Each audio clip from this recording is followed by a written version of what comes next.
श्रावण मास की चतुर्थी की रात थी। पूर्णिमा का चांद अपनी शीतल किरणें धरती पर बिखेर रहा था।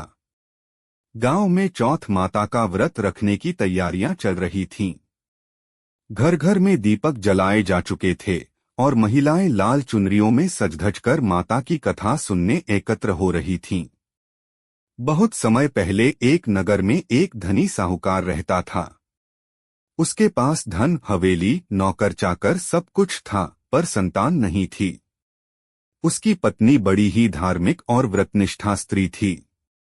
वह प्रतिदिन देवी देवताओं की पूजा करती और संतान प्राप्ति की प्रार्थना करती। एक दिन उसे चौथ माता के व्रत की जानकारी मिली। उसने निश्चय किया कि वह हर माह इस व्रत को रखेगी। उसी रात उसने स्वप्न में एक तेजस्वी देवी को देखा। शेर पर सवार, 4 भुजाएं, हाथों में त्रिशूल, डमरू, कमल और आशीर्वाद की मुद्रा।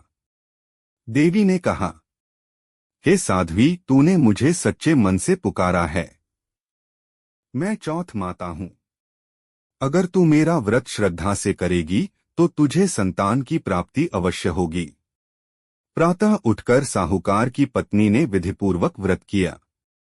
दिन भर निर्जल उपवास रखा, माता की पूजा की और चंद्रमा को अर्घ्य दिया।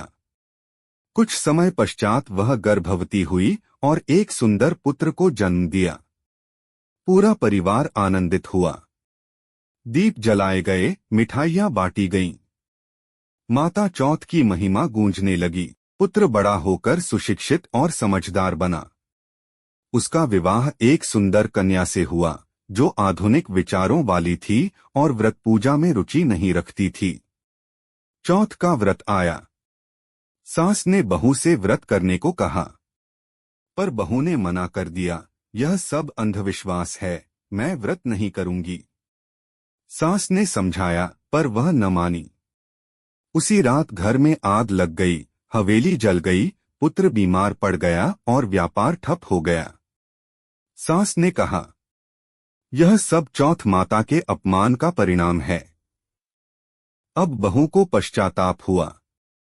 वह जंगल में स्थित चौथ माता के मंदिर पहुंची और माता के चरणों में गिरकर क्षमा मांगने लगी। चौथ माता प्रकट हुई और बोली, बेटी, अब तूने अपनी गलती समझ ली है। जा, अब सच्चे मन से मेरा व्रत कर और जीवन भर सुखी रह। बहू ने वचन दिया और घर लौटकर व्रत किया। कुछ ही दिनों में सब ठीक हो गया। पति स्वस्थ, व्यापार चालू, घर में सुख लौट आया। इसके बाद बहू ने चौथ माता का मंदिर बनवाया। गांव की स्त्रियां भी इस व्रत को करने लगीं। अब भी हर महीने चौथ माता का व्रत किया जाता है। विशेष रूप से करवा चौथ, संकष्टी चतुर्थी और मासिक चौथ को। चौथ व्रत की विधि इस प्रकार है। प्रातः स्नान कर व्रत का संकल्प लें। लाल कपड़ा बिछाकर चौथ माता की प्रतिमा रखें। घी का दीपक जलाएं। फूल, फल, चावल, दूध, लड्डू और गुड़ से पूजन करें। दिन भर निर्जल उपवास रखें।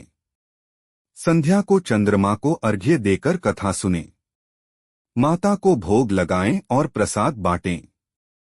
जो स्त्री सच्चे मन से चौथ माता का व्रत करती है, उसे अखंड सौभाग्य, संतान सुख और समृद्धि प्राप्त होती है। यदि आपको यह कथा अच्छी लगी हो तो कृपया इस चैनल को लाइक करें, सब्सक्राइब करें।